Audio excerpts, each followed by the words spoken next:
so much for joining us today. My name is Raven DeVaughn, and it is my absolute pleasure and honor to serve as Director of the Illinois Department of Central Management Services. And welcome to our Women's History Month panel, Women in State Service Leading Through Adversity with Diversity, Equity, and Inclusion. We're joined by a room of about 40 folks here in 555 in Chicago, and several of you joining us via WebEx, and we certainly appreciate your time here. We hope that the next hour or so will be impactful, thought-provoking, affirming, and all the amazing things that are associated with women who are doing maybe the country's work in state government here in Illinois. Before I introduce our panelists, I thank you all for joining us from the different mediums. I know it's a Friday afternoon, and we're just about to get to the weekend where we got some good weather coming, but I can promise you that this will be an hour well spent. As we reflect on the ever-evolving landscape of public service, it's clear that the leadership of women, those who identify as women, especially when informed by principles of diversity, equity, and inclusion, is critical to fostering a more just and resilient society. Throughout today's discussion, we'll hear from panelists who have navigated adversity with strength, ingenuity, and compassion. They are demonstrating that leadership is not just about solving problems, but about creating an environment where everyone has the opportunity to thrive. Their stories will inspire us to think more deeply about how we approach serving in state government and how we all can contribute to shaping the future of DEI in Illinois and certainly beyond, as this moment calls for us all to do. Before I introduce our panelists, I want to acknowledge CMS. At least we try to be a beacon to walk it like we talk it. We are led, our senior leaders are represented by 56% women. And so that takes intentionality.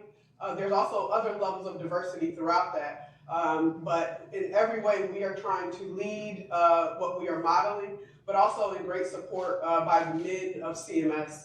And across the board, I won't name you, you know who you are, you can raise your hands, but thank you for supporting us in this moment because it's important. We don't get there without you, but y'all need us.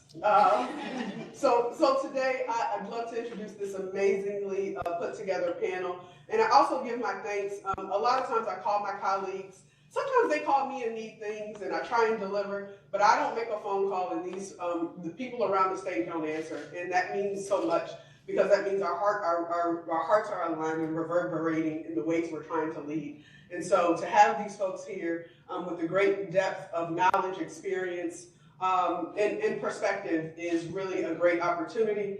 And so I thank them for answering the call to be able to share their insights with you here today. So we have Secretary Dulce Quintero from the Illinois Department of Human Services. You may not know it, but DHS is an agency of about 16,000 folks. They are the largest agency under the governor. So Secretary Quintero and team certainly, they have no easy feat. And what they do they are literally sustaining, they're sustaining all of us across the world. Certainly in Illinois, but when we think about the work that they lead, it is impactful because really they are taking care of folks who need the most support and moving them to be secured as every American but absolutely deserves. So thank you, Secretary Quintero. We have Dr. Atiera Coleman, the Chief Equity Officer out of the Illinois Office of the Governor, and the small but mighty team that they lead really sets the pace not only for this administration, but for us as Illinoisans to say we all have a space and place here, and how do we interact, uplift, and continue to develop diversity, equity, and inclusion in a way that is responsive and appropriate. So we certainly thank you and your team for joining us here today. Then we have Executive Director Aryn Evans from the Illinois Torture Inquiry and Relief Commission, and I dropped that 16,000 because Director Evans' agency is of 16.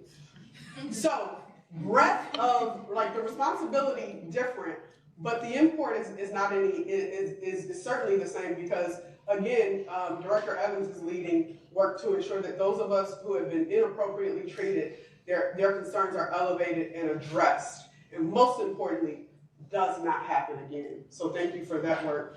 And finally, not that I have any favorites, but typically when we do this, we usually have leaders from agencies under the governor.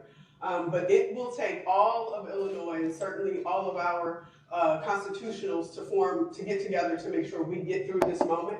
And I could not think of a better leader than the Chief of Staff from the Illinois Attorney General's office, Nathalina Hudson. A heck of a job you got right now. I'm not even going, y'all already know they are suing everybody, and rightfully so. So we are really going to hear from Chief Hudson on the work that they're leading there. But this is the amazing panel we have this month, and thank you all again. And so I'd love to just go ahead and start. Secretary Quintero, how did you get your start in public service? Where did you get, how did you get from where you started to where you are now, and what motivated you to choose public service? Well, thank you so much, Director DeVaughn. Raven is definitely one of my favorite people in the sense of how she leads from a place of humility, compassion, and also just really connecting with a person in front of her. So I really want to thank you for having me here, and also CMS for putting this together. Typically many people who know me that are close to me, any public speaking makes me nervous, so I'm just putting that out there. But it's really important, especially now more than ever, to really show up, be present, be activated. And it was especially an honor to really be invited on this panel, because I'm a person that identifies as a non-binary person, and I think a lot of times, there's buckets. So as a non-binary person, I do identify with my female energy and also my masculine energy. So it's really, especially today, is really extra special for me to be here. So a lot of my journey has been, I was a street vendor for years, and I come from very, very humble beginnings. I'm a person that have lived experience. To the point that there was a point in my life that I experienced homelessness. And I'm very open about that, because I think a lot of times there's a lot of stigma, and we have to debunk that. So right now I have the privilege to be the Secretary for Illinois Department of Human Services, and it is a privilege, and so I have, part of my journey is that I've had mentors. I still have mentors right now, I have coaches, I have healers, I have a community. And part of, being at DHS in 2019, I became the Assistant Secretary for Operations because of my mentors. I have one mentor that was the Deputy Governor, Sol Flores, and another mentor, Julio Rodriguez, who works at DCEO. And because of their coaching and mentorship, I was able to start at DHS. And then now I'm a dear friend and mentor, Deputy Governor Grace Ho. I was able to be under her leadership. And now I'm in the seat of Secretary of IDHS. So that's a little bit of my journey, but really my mission in life is really to make a change and make an impact, especially for the most marginalized people. I do a lot of community advocacy on the LGBTQD front, and I'm a person that will be unstoppable. So especially now more than ever, I am energized, I'm a fighter, I'm a protector. And that is something anyone who's logged in and people who are in this room, we have to continue to stay activated more than ever. And I'm just deeply honored to be able to work under this administration, especially Governor Pritzker, who is not afraid to speak up and push back. And that is why I'm so energized to be here, because we're going to have a really amazing conversation. So thank you again. Hello, everyone. Again, my name is Dr. Atiera Coleman, Chief Equity Officer. I think similarly, a lot of my motivations extend from my experiences of experiencing inequities, but also witnessing inequities. And I can think about my experiences when I was in college, and I was witnessing firsthand the differences of how socioeconomic status can impact people's lives. As a middle-class student, I had the support to take unpaid internships over the summer to boost my resume. I didn't have to work multiple jobs while I was in college. I could focus on my studies. When I applied to graduate school, I had support to help me move to anywhere in the country, where so many others, in contrast, of my core friend group who were brilliant, hardworking, many who outperformed me, they lacked those advantages. And these systemic barriers didn't necessarily affect only their college experience, but it impacted their lives and their careers and their upward mobility in general. And so I was fortunate enough to also have a lot of really strong women leaders in my life, and many of those were professors. And so I thought that academia was going to be my pathway into becoming that kind of mentor for other young leaders. And so I began my career in academia, directing programs for underrepresented students. But I realized that the scope of that role was a little bit too limited for the mission that I wanted of breaking down systemic barriers. And so that's when I transitioned into county government and ultimately state government in my role right now.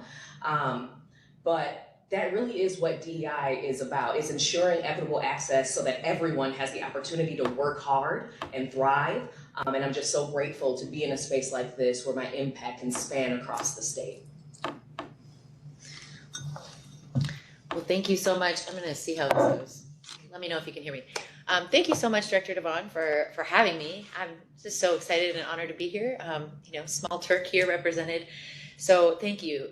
I took a very different path, and I think that's what's so great about this panel.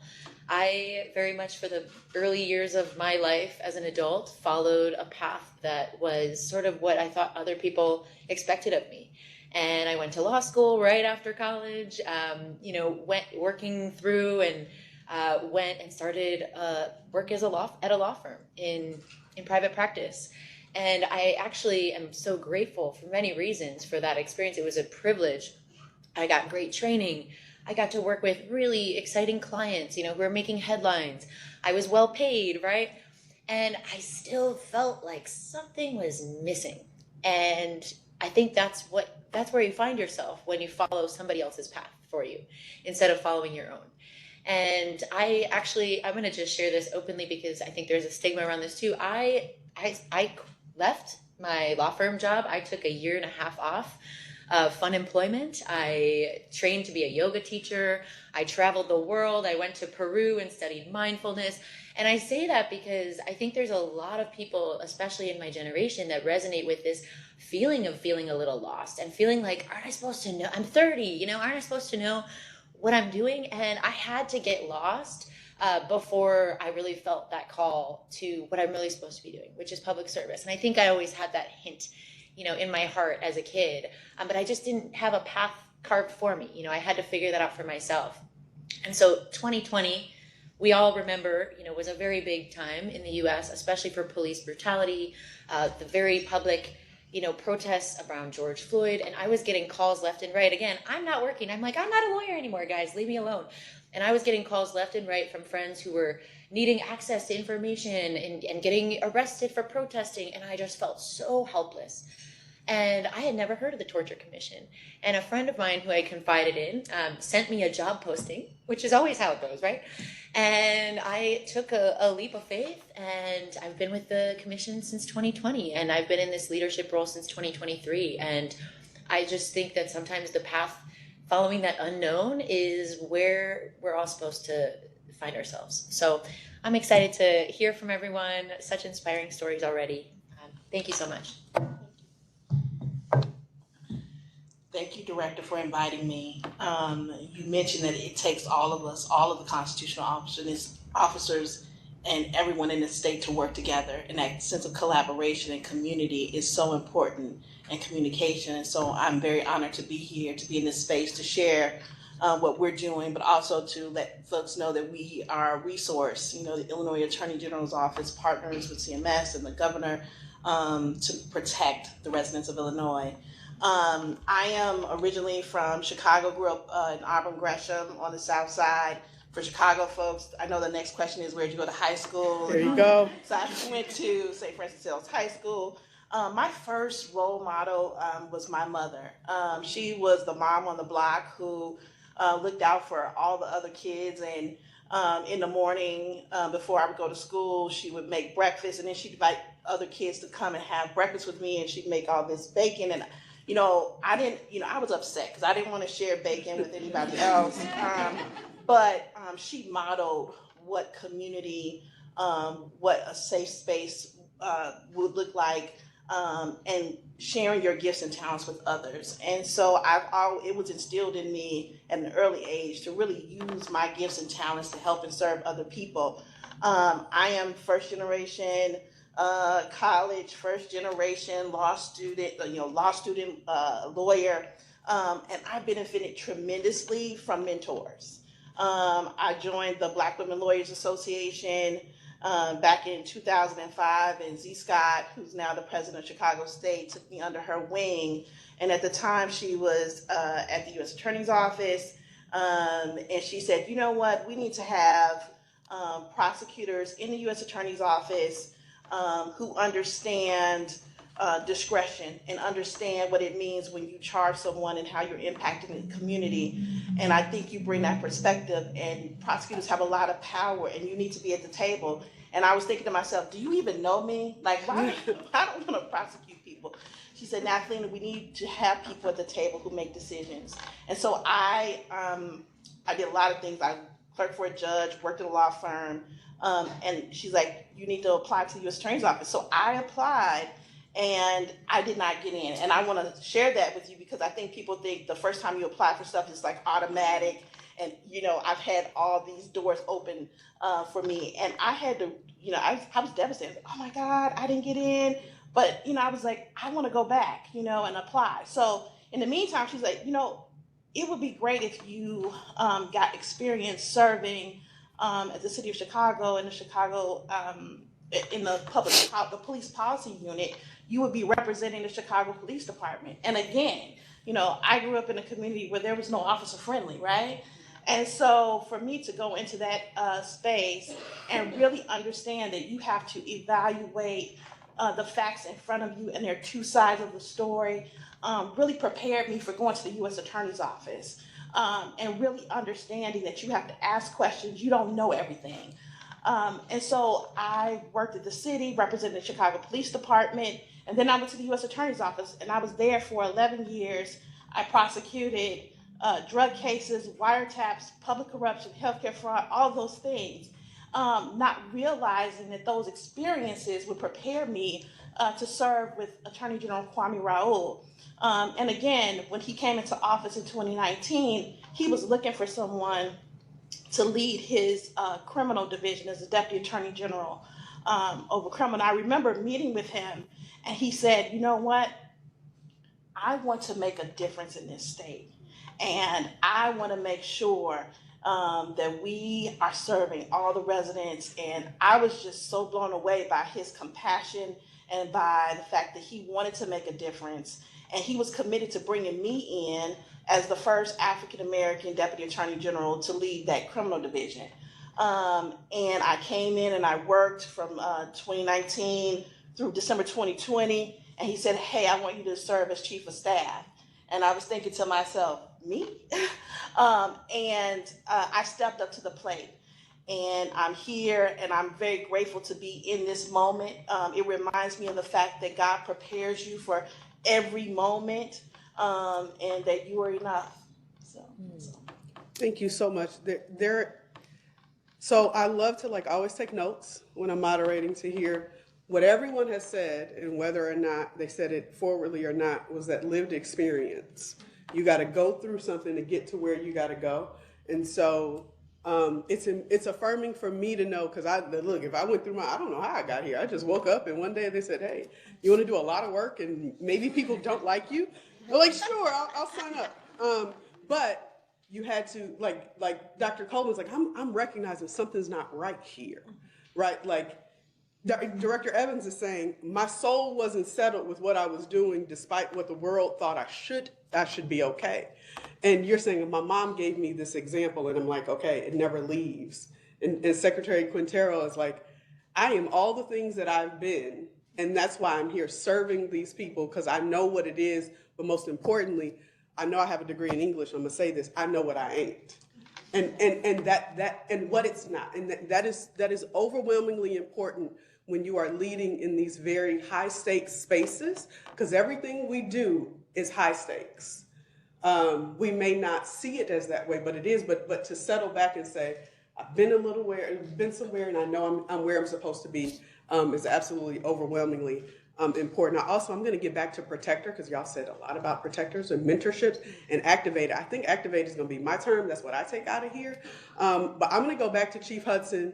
I'm sorry you're on the hot seat, but y'all have got it popping over there. So there's a lot going on at the federal level in all different ways. Certainly lots of resistance and flat out rejection of diversity, equity, and inclusion. I don't have to make any bones about that.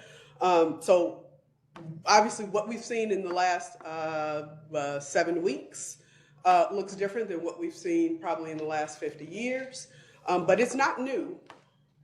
How is your office handling that? What are some of the initiatives you all are advancing? What is your take?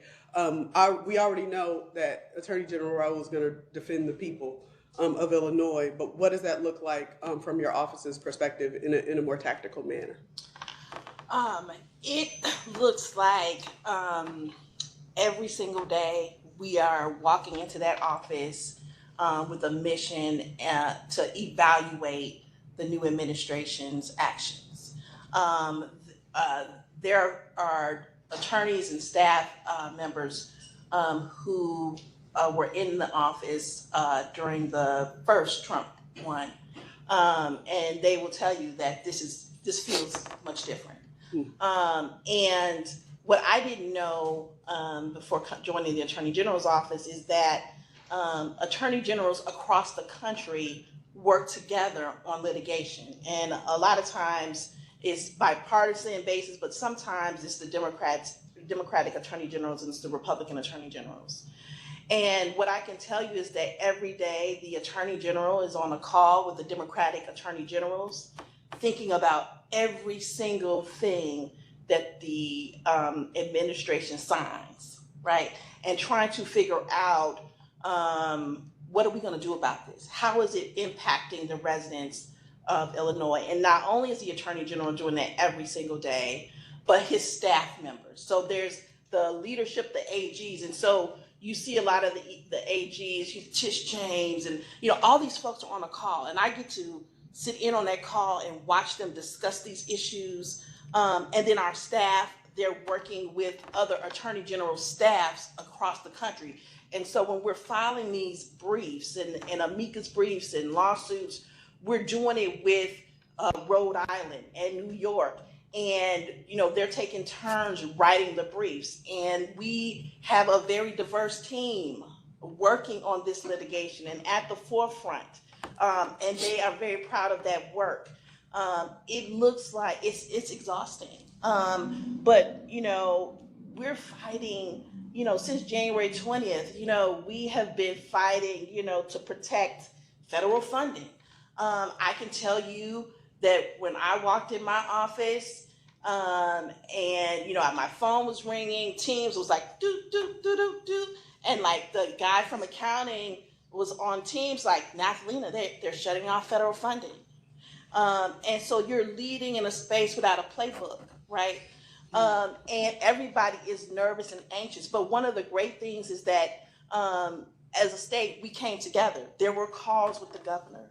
There were calls with the chief of staffs of the agencies. And, you may think, oh my gosh, the Attorney General's office is on the phone again. We need to know what the impact is because that matters. We can tell the story about the impact of these executive orders through the agencies and the people that you serve. And so we have declarations about this is what's happening here. So it's a lot. When you talk about what are we championing, this fight is so real. But we also have to continue to protect children from sexual predators online. We still have to protect consumers. We still have to represent the state agencies. We still have to get guns off the street. And so, the priority list is long, but there has never been a time when people are so proud to be a part of this office and a part of this work and sharing in that collaboration because you can't get things done by yourself. And so if you take anything from, what are we doing? We're working together collectively across the country to fight these issues. Secretary, you all do an amazing amount of work across the portfolio, but you do have a significant amount of federal funding. How is this affecting your work as you know it today, and understanding that it could have already changed as we've been sitting in here. But what does it look like for DHS? So we definitely have federal funding. So I think the biggest thing that as leaders, we have a responsibility to create a culture of transparency and openness. I will say that I'm very lucky that I have an incredible leadership team at IDHS. I like to lead from a place of humility. I think creating a culture of humility, it takes a lot. And part of that is also making sure that you're parachuting out to the ground. So I do like to spend time visiting providers that receive funding from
need these organizations that are representing and serving the people to reflect the people. So yeah, that's where we're at, and I'm really grateful. I'm coming back to you with a question, but I want to give a shout out to our new director, Secretary of Early Education, Teresa Ramos. Last year, she sat on this panel, and she said, I said, well, what are your goals? Or something like that. She said, I want to be the GOAT of state government. And I have not forgotten that because I'm competitive and I always want to be the best. But for her to sit there and declare, and at that time she was in the Gov's office, she was first assistant deputy governor over education. But what she was saying was, by any means necessary, we're going to be the very best for the people we serve. That's what we get under Governor Pritzker and really the constitutionals that are supporting this effort today. I think Illinois is right on the way to be the GOAT of state government, and you can't tell me otherwise. Director Evans, as of late, identity outside of straight white conservative male seems like it's under pointed, sustained attack. I don't mince my words, and I wrote this question, so you can't add it to anybody but me. And so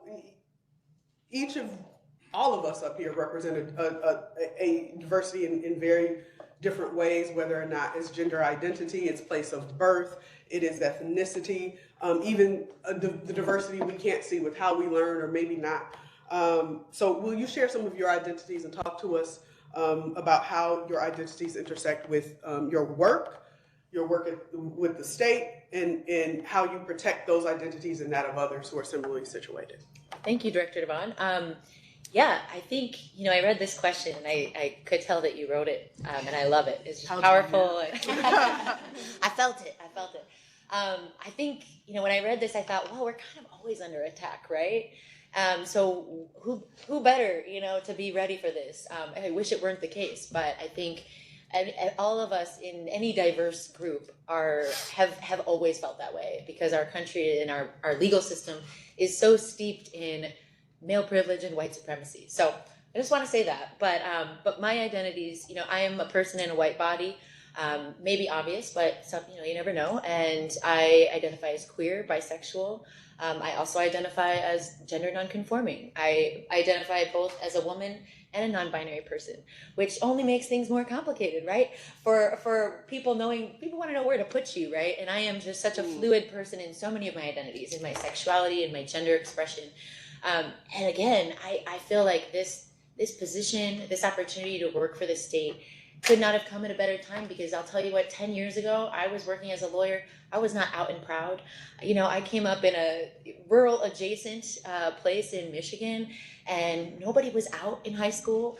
I didn't feel safe to be out, and I pass. I pass in a lot of ways, both for my gender expression and my sexuality. And so to be somewhere where this is actually celebrated, and you're not only asking me about it because you're interested, but you're giving me a platform to speak to other people in the state of Illinois to say, hey, I'm here, I'm running, I'm here, I'm queer, and I'm running a state agency. Like, whoa, like it feels like a dream. It really feels like a dream.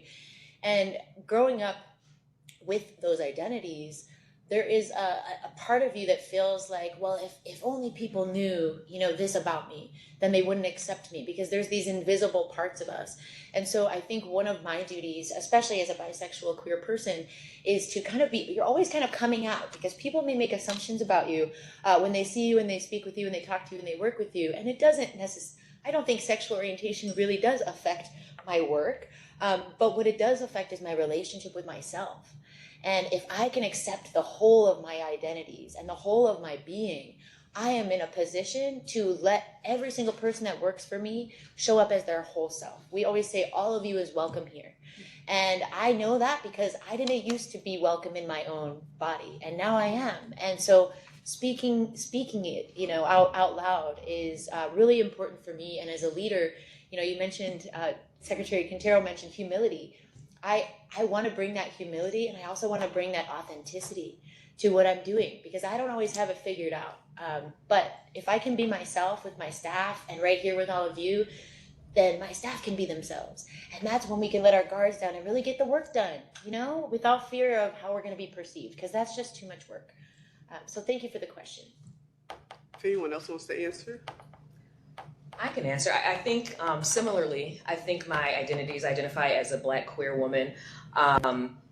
They deeply impact my unique lens on how I view this work and how I view and navigate the world. I think for sometimes what's happening right now, people view these as issues that may create political tensions or discomfort. But for me, they directly impact my entire life. They impact my wife's life as a daughter of immigrants, my identity as a woman, my community as a Black woman, my work as a DEI practitioner in a time like this. So these aren't just political debates. When I'm thinking about them, they're attacks on who I am, who I love, and how I navigate space. And so I say unique lens because I think I'm acutely aware of how these challenges impact myself and those that I care about. But in reality, these things affect everyone. And DEI is about collective liberation, and that includes straight white men. The rollbacks being pushed will have devastating consequences on everyone, from veterans to children to the elderly. The fundamental principles of accessibility, some of them trying to take away those protections, that's an undermining of democracy, and it reverses decades of progress that we have made. So I do not simply protect initiatives when I do this work. Sometimes people think about this work as like these side initiatives. I understand the real life consequences that they have on individuals. And so through my leadership, I'm able to kind of model that mission through the Office of Equity to reflect all of those realities.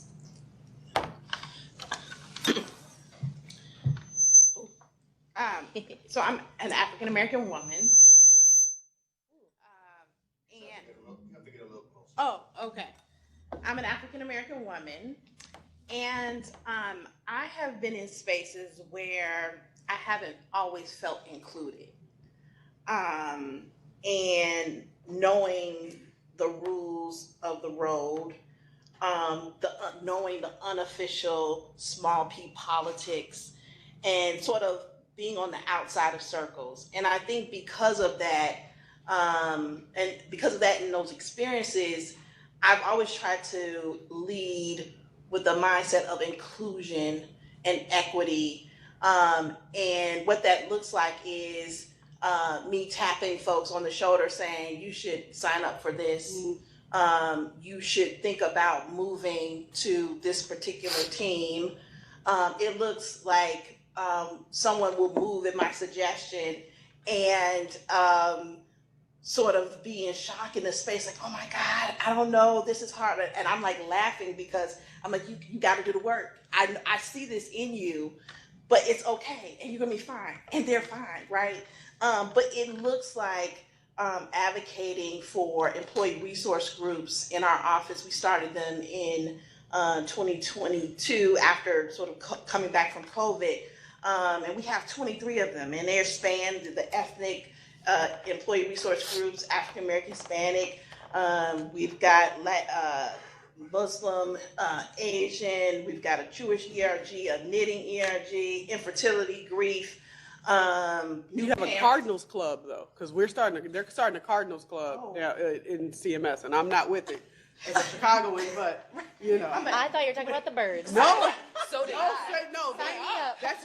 That's part of however the lines people. But these spaces are so amazing because it's a place where people can find community and safe spaces to share their experiences in our office and outside of the office. And I'm really proud to see them actually collaborating with each other. It's one thing to say we're going to have ERGs. It's another thing for people to step up and then make those organizations their own. And I could not be prouder because it has created a sense of community where we can have a holiday party and the Jewish ERG will bring things that are important to their community to the party and say, you know what, this is the first time we've had a space like this here during a holiday party for Christmas. And we've created a space where we can do karaoke with no alcohol, right? Because I know you guys wouldn't allow that, but we would have a No, we would not in a CMS building. That's right. No, we would But not. we had a karaoke party that went on for hours. And I said, if you can have karaoke without alcohol, that means we've got a good community going, right? But I say all these things to say that it's important to care about your people. Caring really does bring about a change, and giving people an opportunity to grow. And that's what, when I think about just being in this space, in this moment, and experiencing being on the outside. So I'll just add, thank you so much. I'm very energized by this panel. So I the only piece that I will add is that I'm a person that was born in Mexico, and I went to 3 different high schools between Chicago, California, and Mexico.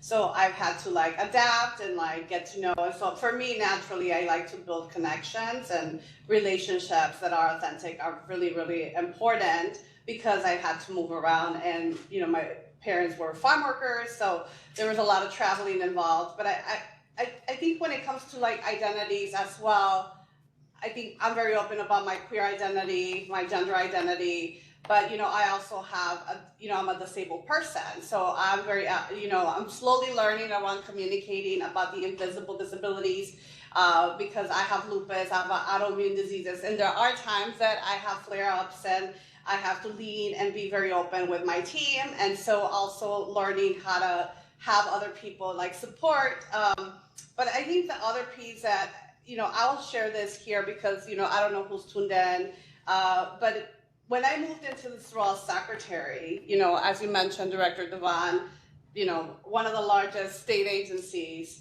the microaggressions is real. Having people say, "Oh, I'm looking for a secretary. Do you know where?" And then people saying "This is secretary." So I think there is still a lot of opportunities to kind of work through that and debunk that. I had a mentor as I was going through the process of interviewing and meeting with the governor, and saying just always remember that you make the role, and the title doesn't make the role, because a lot of times people get lost in labels and titles. And so that was the wisest thing that this mentor could have shared with me, that I could still be Dulce. A lot of people who know me know that I prefer Dulce as a name, and I understand that there's formalities. So if you need to be formal, you can call me Secretary Dulce. A person that I look up to in the sense of her communication and relationship, and the way that she really relates to people's stories, is Lieutenant Governor Stratton. And she is someone that I think really practices humility and authenticity. And so I do have someone that it's like a shero. Yeah. And so I think, and to allies that are, in our communities, especially now, I invite you to, if you're a cis person, obviously a white person, people that, that just to lean in and support and really create more of a community. So I think continue to do that, leaning on each other. And I think people who are, here or logged on, titles and roles sometimes can be intimidating for maybe if you're exploring or thinking of what you want to, but we're all human people. We're people with lived experiences, life stories, and also areas that at times I have to really lean in on my team. I think, as you mentioned, Director DeVaughn, is that there are things that I'm I have no idea, but you have to lean in on the experts. And we all bring different tools to our toolbox, and we create an amazing masterpiece. So it's just that reminder that we have to kind of lean in and learn, and also be coachable. So we are, as I knew, running up against time, and I love to do personal parts, but I want to elevate a couple things. Chief Hudson said, I told people, hey, you should consider this. That is our responsibility, to figure out something in somebody else and put them in a better position. None of us are here without somebody saying, I don't care if it was mom, if it was a mentor, if it was somebody who said something so egregious that you said, not on my watch. That person, we thank that person too, because there is a responsibility to move talents where they need to be. I also want to elevate allyship in all the ways it appears. I got a lot of allies, for real, at CMS. And I'm going to acknowledge both Steve Booth, who's our Deputy Chief of Staff, and Pat Nolan, who's our Chief of Staff. Without getting too many details, in two different situations, they kind of pulled my coattail to something that I didn't see. And it was essentially a lot of mansplaining going on to some more than capable women leaders within the agency. And it's never lost on me that sometimes people don't show things in front of me because of some title that, great, thank you, but all right. So I don't get to see it. And so I thank them because they pulled the coattail and I was able to nip it in the bud. And they could have, in different ways, approached it themselves, and I think maybe they did approach it, but I'm not going a roundabout way. I'm gonna go straight to it. And we have to do that for each other to make sure that women are heard, are seen, are elevated, but also when Dr. Coleman says DEI is about the collective liberation, it's about everybody, because the space where my voice isn't elevated means what they do to me, they will certainly do to you. And we need everybody's voice to make this thing move forward. So I am overwhelmed with some of these statements, with some of your knowledge, but also I want to make sure that we are clear what our tasks may be when we leave here. Activate, for sure. Remember that it's collective, it's us, mentorship, authenticity. And if you ain't got it figured out, it's all right. It'll get there. Just feel through and be present in the space. I want to know who you are as people. I know you got a really big job, very important, all of that. Tell me one or two of your guilty pleasures. Okay. You seem ready. There we go. Pass the mic. So I enjoy going to the movies by myself and getting a big tub of popcorn, the cherry Coke, wings and fries, and just sitting back and relaxing. I love it. I also enjoy going to Ross and finding a cute dress or shoes for a discount. I'm with it. I got on a J. Crew discount. I'll tell you how much I paid for this dress later. I'm very proud of it. Cute. I love it. That's such a Midwest thing to be like, guess how much it was. Look, I love it. you will not believe it when I tell you. I can't wait. I can't wait for the debrief. The thing that pops into my mind, this is probably a little embarrassing, but my guilty pleasure right now is reruns of Survivor. Okay. Don't spoil, I'm on like 41 after a lot of labor, but I love to just watch like just some reality television where like I don't have to make any decisions. The drama doesn't involve me. So that's a big one. And this isn't really a guilty pleasure, but spending time outside like every single day, it just reminds me like I'm here, I'm a human, I'm an earthling, like I'm connected to all of this. And yeah, there's just something really clarifying about just like stepping out, even if it's just for a quick walk around the block in between a lot of meetings. So that's not a guilty pleasure, but I highly recommend it. I'll second that outside thing. I'm glad it's starting to get warm because it really does help with the wellness. But I'll say for my guilty pleasure, I too am usually not a reality TV type of person, but within the last couple of years, haven't been able to get enough of Love is Blind. And Married at First Sight. I mean, Yes. I feel like some of it's like just free, couples counseling. Some of it's just like entertaining, just all around a good time. I love it. Love that. So I love snacking but I also love camping. I love being outdoors, so I'm really excited about that. It's warming up. And but I do like comedy too. So I like going out to a comedy show and music. So any like musicians, that just it's kind of, I like the arts because it sparks the creativity. So I know that if my creative lens is low, that means it's time to do some other fun activities to ensure that kicks back up. Okay, you got 10 days, all expense paid. Are you going backpacking to a beach, or are you going with an itinerary to go as many places as you can?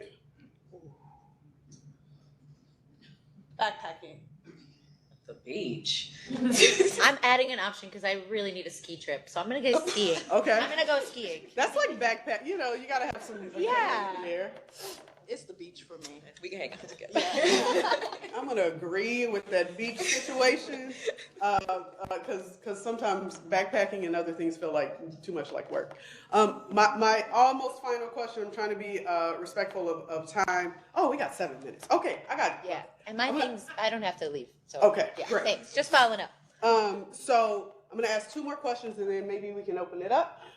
These should be rapid fire. What's your superpower?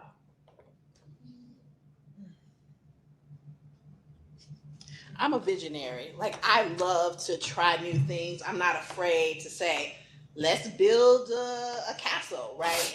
And my team's like, oh my God, right? Like, but I think just being, excited about trying new things and with the team. So Mine is a blessing and a curse, but it's definitely my sensitivity, and I don't want to say empathy because it's more than that. Like, I'm sensitive, but I'm also sensitive to the feelings of others, and I feel more than the average bear.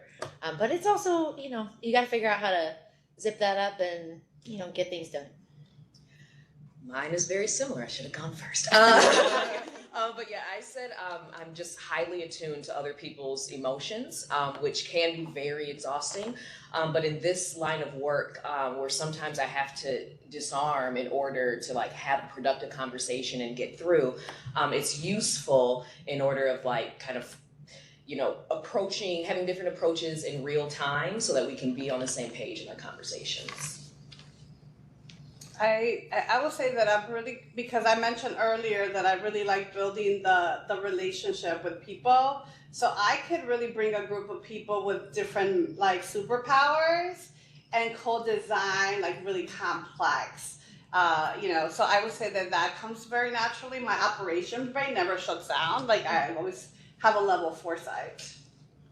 Final question from me. Looking back at your career, what's the one thing you wish you had known earlier?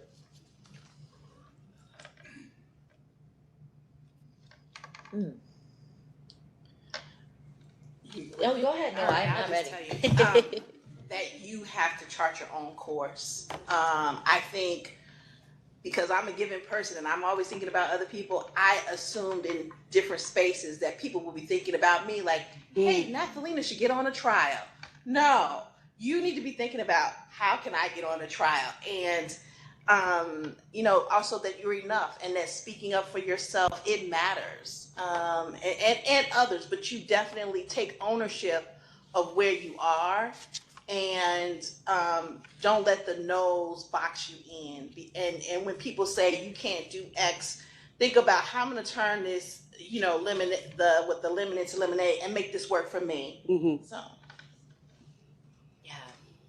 I think, I said something like this earlier, but that I can be myself and do all the things that I want to do. And the other thing, if I could impart wisdom to anybody who's listening or feeling like, I don't know what's next for me, just to trust the timing of my life. Because even the experiences that I've had where in the moment I was like, oh, I don't want to do this. They all had a little nugget to teach me. Even the most, difficult people I've come across have all had lessons for me, and that was experience that I needed to be prepared for where I am now. So I'm just going to keep trying to trust this roller coaster ride and have fun. That's the other thing. Love that. For me, I wish I knew and understood earlier to center my wellness and how to create clear boundaries surrounding my time and well-being. I think we often prioritize developing our tangible skills to excel at our careers and our jobs, but prioritizing self-care is just as essential in sustaining our effectiveness and just overall well-being. So I wish I knew that way earlier. I think that we could do anything we want to do, and so believing in ourselves, I think that society will put a lot of doubt. There will be a lot of intimidation or saying you're not enough or you cannot do this. Sometimes we do that to ourselves. So being unstoppable and really being your full self, and then leaning in. I had a healer that shared with me that every day I don't show up by myself. I have my ancestors that show up with me. So when I have ancestors showing up with me, then I'm not afraid. So I wish I would have known that early on. I'm going to answer this one because I think, I hope for somebody it's helpful. My very first job was beyond toxic. We didn't have that language then, but all the isms was there. And what should have been the happiest time of my life, I'm getting married, it was the worst. Professionally, I thought. And at the time, my mom is like, Raven, it's okay, it's gonna work out. I knew it intellectually, but I didn't believe it. I did not believe here. So I knew something that even all of this challenge was for my ultimate greater good. My mom is preaching that, and I'm like, yeah, lady, but you ain't got to go into this toxic environment every day. But I look back, and I'm like, if I had known then that everything that you think is working against you is actually working for you, because every tool that you learned or had to develop, the muscles I've used along the way. And everything that leadership, what I experienced there, everything that they were, I am not. And if I even feel like somebody is on that, you got to get away from me. This is not even about work. This is about me as a person.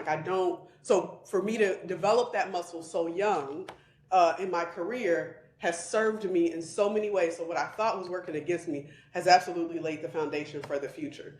So even if things ain't going so great and it's a little rough, know that ultimately it's for your greater good. At least that was my experience, and I'm gonna now that I know it, I actually believe it here. So it is.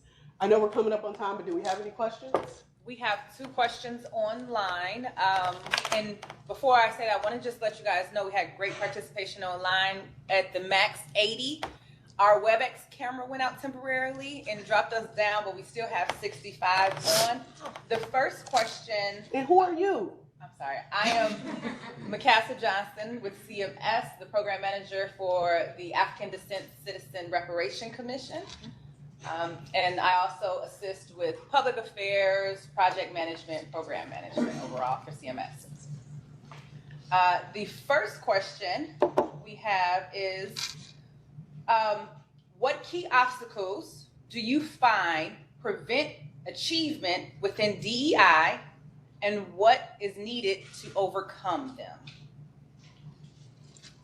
We're looking at you, Dr. Yeah, we're all going there.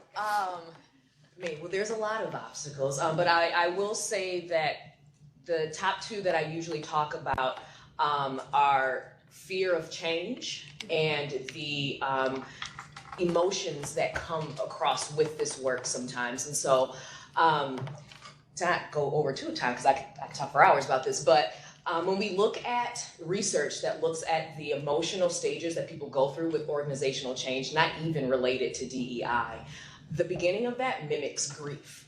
People don't like change. I think you can all think about when some company you worked for maybe even switched from Zoom to Teams, or when I came here and we switched to WebEx, I'm like, I didn't like that change.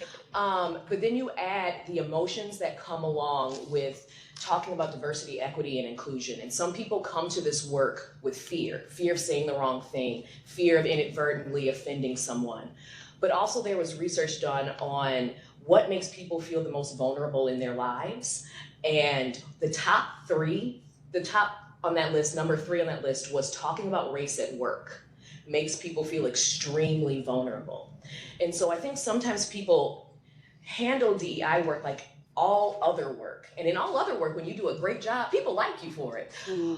When you're implementing change that's changing the status quo and shifting power dynamics, people don't always like that. And you have to meet people where they are to help them understand how everyone is included in this, despite some of the propaganda of what they're trying to spew about this work. It's about collective liberation, as we all talked about.